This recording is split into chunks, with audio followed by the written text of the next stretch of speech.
Hey, thanks for joining us today for our Jesus People Conversation, daily conversations hosted by Antioch, Indy, to have conversations with people about what it looks like and what it means to walk with Jesus during this COVID-19 crisis. We hope you are equipped and encouraged by these conversations. Thanks for being with us. Hey, welcome back to our first ever Resurrected Jesus People conversation. We are here with Antioch, or everybody's favorite Antioch pastor, Samuel Lynn Best. What's Thanks up? for being here, Sam. How do you feel about Jesus People being back? I am so excited about it. Do you wish that Karis was still hosting it, or are you happy that I'm here? I'm happy you're here. Yes, good answer. Thanks everybody for being with us today. We got a new little spot here in the church. Yeah. We figured since we're not going to be at church, let's just make everything messy since we don't have to pick it up. Yeah, why not? It's awesome. I love it. Well, we are excited to have these conversations. This is the first one, so I'm excited to kind of see where this goes. But the reason we're doing these is, you and me and Jordan, the elders, we've just been talking over the last couple of weeks. God, what are you saying for us as our church, and how can we lead in this time? And, when we did those Psalm 34 conversations, we loved them. Yeah. I mean, that was so fun. I just realized that for me, doing that every day was so powerful. Seriously. There's just nothing like talking with other people about the Bible and what God's saying. It's just always so encouraging.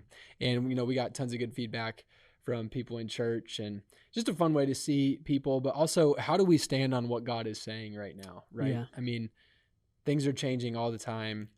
We're having all kinds of different conversations just on staff. It feels like the best decision, the longest term decisions we're able to think through right now is like maybe 2 weeks. Yeah. Yeah. So at best. Yeah, at best. I mean, everything's changing all the time, and it's just so helpful to like land with Jesus and be like, okay, God is alive. Yes. Jesus is constant. The word of God is constant. I can stand on something. So true. In the middle of all of this shakiness. Yes. So God's been speaking to us out of Psalm 34. That's where our Psalm 34 conversations originally came from. And then we've been talking a lot about how, we say there's 5 rooms that make up a healthy church, a healthy believer. And the first one is personal devotion. Right. And we just really feel like God's inviting all of us personally, corporately as a church, into going really deep and growing in personal devotion during this time. So that's where these Jesus People conversations are coming around. It's just like, let's still be the church. Yes. Let's still all be friends. Yeah. And let's make a way to see each other, hear from each other, and just talk about like, this is wild. Let's not pretend it's not. It's okay that it feels that way, because it really is. And so like, what are you learning about God? What are you thinking about God? What questions do you have? How's time with God going? Just all of those kinds of things. And because if we can have something to be rooted in, we're all just going to make this through a lot healthier. Make it through this a lot healthier. It's true.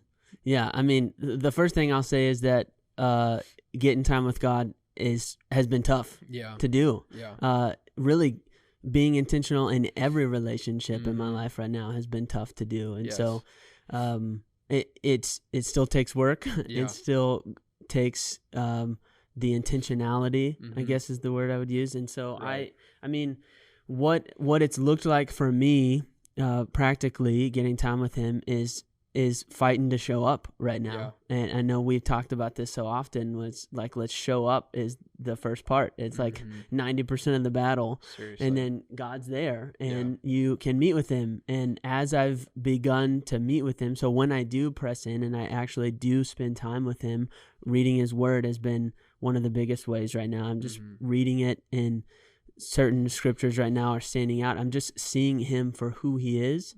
And that is, like you said, that's something we can hold on to, and it's defining the rest of my day. I had heard it talked about at one point. I think maybe Jimmy talked about this, but he shared this, and at the time I heard him say it, I was like, it doesn't really feel that way for me, but I'm feeling it now. He shared, like, if I go a day without spending time with God, I'm like a little different. If I go 2 days, then I'm like not fun to be around. And 3, I'm capable of any sin, And I'd heard him say that. I'm like, that sounds so wild, know? What are you talking about? And now I'm feeling that God is, because you just always feel capable of any sin. Sure, exactly. Like I'm always, yes. Oh, so silly. But no, I'm like feeling the dependency on him more than ever. And when I press in and actually spend time with him, I'm completely different. Like it's night and day than if I don't. Because right now there's so much opportunity to focus on other things, fearful things that lead to anxiety or thoughts or questions about the future. But when I see him rightly, then that shapes my day. And so the practical of actually showing up and reading and spending time with and asking Holy Spirit, lead me right now to in relationship with him and connecting on that. That's the battle, actually making it happen, because I thrive on routine so much, and my routine's thrown off. And so practically it's looked like calling people in, like, hey, help, make sure, hold me accountable to this. Let's do this together. Let's read this thing together with my wife or with disciples. It's like getting some sort of rhythm established with those people has been super practically helpful. Yeah. So let's get into your own personal time with God and ours just here in a couple minutes. But first, I'd love to ask you, you are really in charge of overseeing our life groups and how discipleship's happening in our church. And I've been really encouraged by just the work you've been doing and all of these changes, but just hearing stories about everybody's learning how to do this, for the first time. And I'd love to hear just what are you seeing happen in life groups right now? And even just the people that you're talking to who are, obviously everything's changed for all of us, but what are you seeing that's helping people stay healthy, stay relationally healthy, and all of that kind of stuff? What's been some fun stuff that's happening? Just for anybody watching or listening, whether they feel connected with people or disconnected or whatever. Because I think we all experience that on different levels. I felt like for the first few weeks, I was so busy trying to figure out what these new rhythms would look like. Yes. I didn't honestly really think that much about my own relationships on the front of I haven't talked to my friends in a while. Right. Because it was a whole, I just had to dig in. But then I looked up and was kind of ooh, I need a phone call or something. Seriously. So I think we all hit that at different times. Some of us, it's every 12 hours. And some of us can go a few weeks. But what are you seeing that's working for people who are finding out how to stay friends with people? Right. That kind of stuff. Yeah, I think it's the same thing that I talked about in my relationship with God. It's being intentional and showing up. And so the fun things that I keep hearing all revolve around our life groups, our people connecting weekly in some sort of virtual phone call, FaceTime or Zoom or Google Hangouts, and they're actually talking face to face with other humans. How are you doing? Oh, you're struggling too. Your kids are whack just like ours are, and or you're still working and now you're trying to work from home just like I am, and it's hard to do that. And so everybody's in the same boat, and you get to see it and you get to talk about it, and a little bit of sanity is restored. Right. Because you're not alone. So and good. That little practical has gone a long way, because just like you said, the first couple of weeks, everybody had to just dig in. And then when I realized, our life group, let alone I'm helping other life groups do this, our life group needs to connect in a video chat. Right. So we got the first one, and I'm like, that was so good. Why didn't we do that week one? Right. Obviously, we all had so much going on. I'd say that being present in each other's lives, which takes work, it always does, but especially now, because it has to look so differently. So that's been a really fun way. Yeah, that so much good has come from that. Yeah, I mean, I love that you're talking about how it takes intentionality and forcing it right, into your life. And really, I mean, that's always true. We've always talked about that, right? About, especially when it comes to time with God and life group, right? It's those are never not things that take forcing, right. You never drift towards those things. Right. And man, I know that for me, that, I just hit that wall all over again over these last couple of weeks of wow, this is, I have to take time to really figure out, how am I going to, how do we live through this? Right. Not on the world is burning sense of fear thing. Cause I know, at least for me, in my circles, I would say COVID-19, the sickness hasn't hit real close to home. Right. But what's hitting close to home to everybody is life looks different. Right. And life is crazy. And so that whirlwind of how do I have some sense of control? What can I control in this season? It's been hard. Yeah. having to, at least for me, like once one thing hits the fan on my routine, then like I totally lean towards like, screw the whole thing, like I'm out Back of to the control. drawing board. Totally. Yeah. And it's like, oh, well, looks like I can't do anything, Right.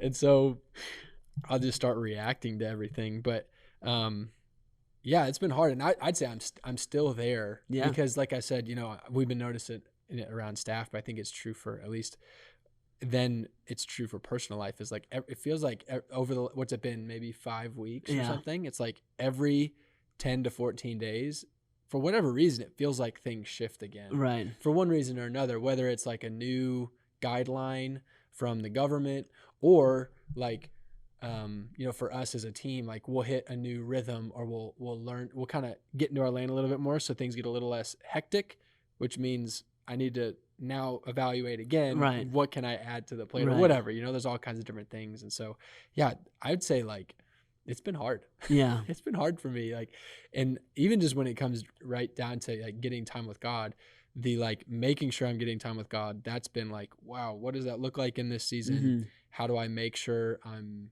choosing that and making that space, like when and where, when am I doing that? Where am I doing that? But then also I think I've just noticed for whatever reason, once I get there, once I get to the place at that time, like it hasn't like felt awesome. Really?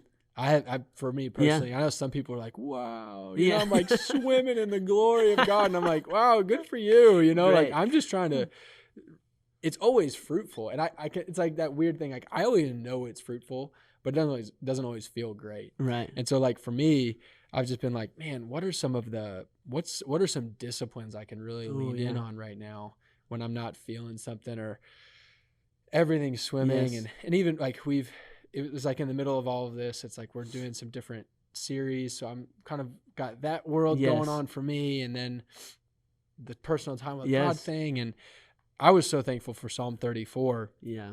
Because I mean that I would say, so anyways, practically for me, something I've been doing that's kind of been like the baseline of like, at least I'm going to do this type of thing has been Psalm 34 and Psalm 139 for me.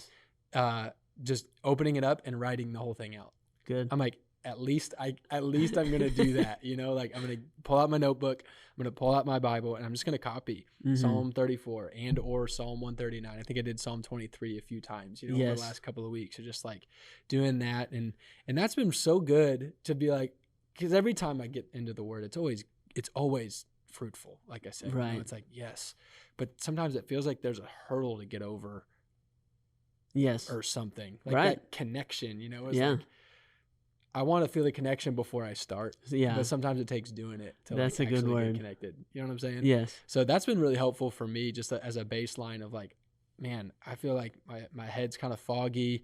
So I go through seasons where I feel so clear in prayer. I'm like, I know what I'm going after. Right. I'm motivated. I'm getting after it. And then there's the flip side seasons of like, every time I go to pray, I feel like I have all these things I want to pray for, but I try to get after it. And I'm like, yeah, God, help everybody. Right. And me too. Yeah. Help and stuff, Lord. And stuff. Yes. So that's been a good discipline for me. But just how's it been for you? Are you feeling like, man, things are flowing right now? Right. Or how's that been for you? Yeah, I think that I think I know exactly what he's leading me into. Mm-hmm. It's the okay, so go do it. Yeah. Because he's there. Mm-hmm.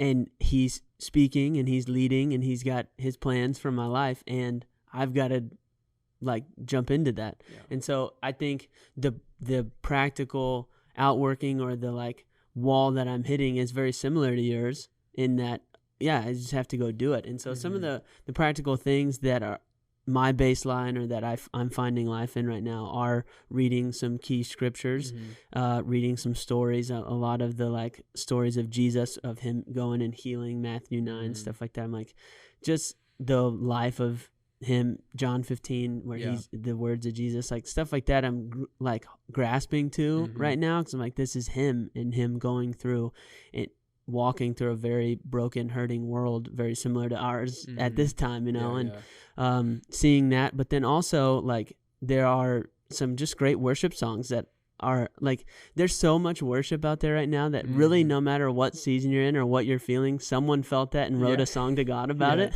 and sang from that place. I'm like, I just find those in whatever season I'm in and sing them, to him. And they're all right now seemingly around this, like, I just want to be led by you and know you, and, which is worship songs, but you know what I'm saying? Yeah. So those are like some of the key things. And I know what he's invited me into, what he's speaking, what he's saying. I just got to keep showing up, keep pursuing relationship with him. So good, man. So good. We got a couple minutes left. So switching gears here a little bit. Yeah. One practical win as a family that you guys have discovered in the last couple of weeks on the, like, this is helping us stay sane and healthy with little kids running around the house. Yes. One thing you guys have started doing that's been helpful. Yes. One really fun one is that we have a little Bose speaker and we just blast music and do dance parties in the evening. Love it. So our kids literally go nuts and run around and dance, and some of it's worship, some of it's not. So it's just fun music, and it's a way before we end the day to, like, relationally connect. Doing something where we're all laughing. My goal is to try and get my kids to laugh as hard as they can until they pee their pants. Happens often. Seriously? My son Jude, I know the buttons to press, and he just loses his mind. Oh my And it is the gosh, best. I feel like such a amazing. hero. That's awesome. So that's one practical. Man, you're a better dad than me. I'm like, stop before you pee your pants. I ain't trying to clean that up. Just keep going. Oh, so funny. And then the other practical, Sarah's really good about this, but Jude has one of those Jesus storybook Bibles, and in the morning she reads stories to him. That's great. So she has a quiet time, but does one with him kind of out in the open. Yep. And that's actually been, like, now that he's older, so he's 4 now, that's actually been a routine that he can settle into and looks forward to, and sees stories as, like, fun things he can remember. He actually was telling me something out of the story of, like, Jonah in the well the other day that blew my mind. He was like, the fish was to save him. It wasn't punishment. Right. God saved him. I'm like, that'll preach. I don't think I've ever thought of it that way. Man. Anyways, so good. So that's been fun. I can't take any credit for That's that awesome. one. But that's awesome. One thing that we just started doing, which Heather and I aren't either strong at this, but we're trying to implement it with the kids, is like a checklist. Yes. Like when you wake up, when quiet time is done, or nap time, whatever, and then bedtime. And we, like, made these checklists of, like, I mean, it's just the base. It's like brush your teeth, go to the bathroom, clean up this and that, and just realized, like, it's helping us keep our home in order. Like, I realized how annoyed I was with how toys were everywhere all the time, and I'm like, they stay there because I don't want to pick them up. And I'm like, my kids should pick these up. How can I make this happen? And Rose especially, like, loves a checklist. Really? We have found out. So she's, like, running around with her pen. She's like, yes. I need a hook for my pen to connect it to my checklist. And Smitty's not quite there yet. Yeah. But whatever. We're getting there. But that's been a win for us. Praise on a God. sanity front. So anyways, thank you so much for being a part of this conversation. Yeah. Thanks everybody for watching, and I hope it's been helpful for you. And shoot Sam a text and tell him he's awesome. Actually, just tell Sarah she's awesome. Yeah. She is. All right. Well, we love you guys. Thanks for being with us tonight. Thanks for joining us on today's Jesus People Conversation. If you haven't checked out the Spending Time with Jesus podcast, we would encourage you to go find that on iTunes or Spotify. It's just called Spending Time with Jesus. It will help you connect with him in the morning and then visit us for these Jesus People Conversations in the evening as we all grow together in personal devotion to Jesus. Thanks for being with us. We'll see you next time.